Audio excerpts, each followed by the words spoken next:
Good morning and welcome to your Feel Good Breakfast Show on SABC3. Pet lovers, you are in for a treat this morning. We are meeting a dog which goes by the name of something completely different.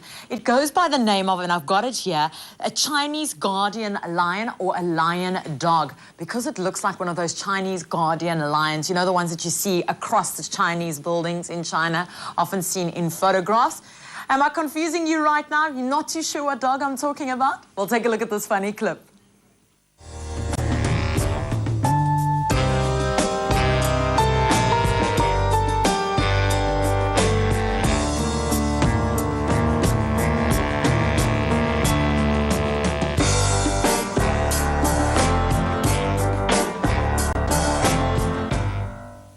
Now, founders Chrissi and Jasmina received their firstborn Lulu-Belle, who's in studio with us today, in 2005.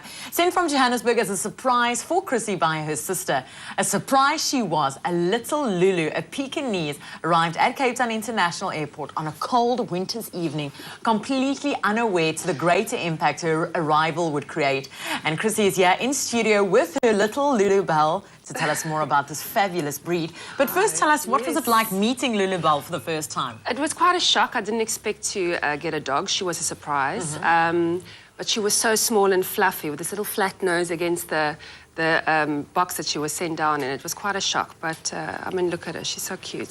So you've had her since 2005. That's right. What type of temperaments do Pekingese have? The Pekingese is quite, they are descended from, well, they come from China. Yes. They were the imperial Chinese household dogs. So they really do think that they are royalty, as you can see.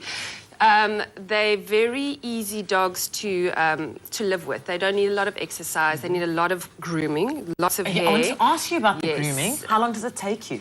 Not that long. I've got it down to quite a couple of minutes, and she stands still. She knows the procedure.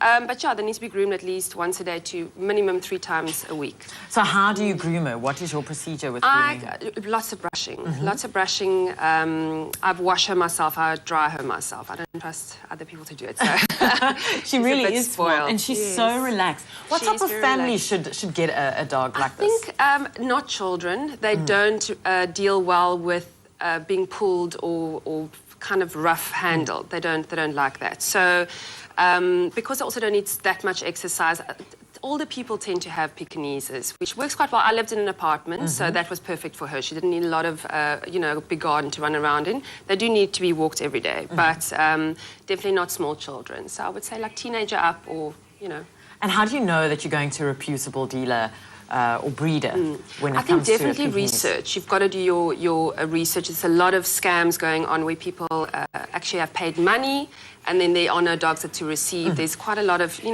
just got to do your research on the internet and check it out and go and look at the puppies and see what the parents look like, if there are any diseases or anything of the sort. So, is there anything that you should worry about with a Pekingese? You mentioned diseases and the parents. They, because of their short nasal passages, they tend to be they get colds easily. They snore a lot.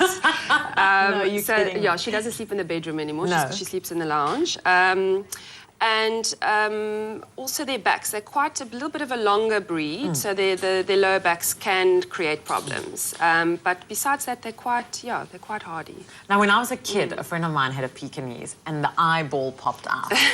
Is that a rumor or is that a true story when it comes to Pekingeses? They say they're so sensitive that if you give them a fright. But mythbuster or true story? I don't know. I've also heard that. It hasn't happened to her yet. But if it does happen, what I have heard is that you put a little bit of olive oil on your hand, put the eyeball in the hand and actually pop it back. So that I do know. I've researched how to do it if it happens. It hasn't happened to her. But, I don't know if it's a myth. I've heard the same story. And now growing up with her, you said it's changed your life. How has she changed your life? Were you a dog owner before? Were you a pet lover? I loved... Growing up as a child, we had animals, we had dogs, and then as a young adult, travelled a lot, all over the place. Had cats, they're easier to look after. Then she arrived.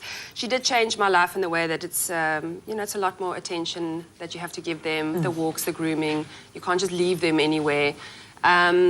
And then also she obviously helped create the business that I now own and run, which is called Wag World. And because on her first birthday, we were very excited to go shop for her, get her new bedding, some nice toys.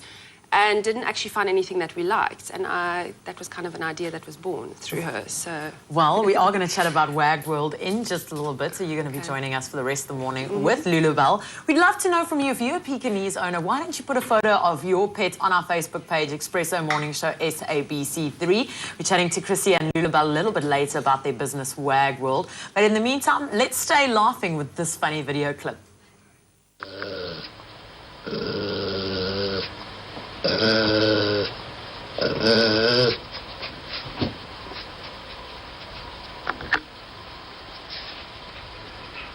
What does that mean?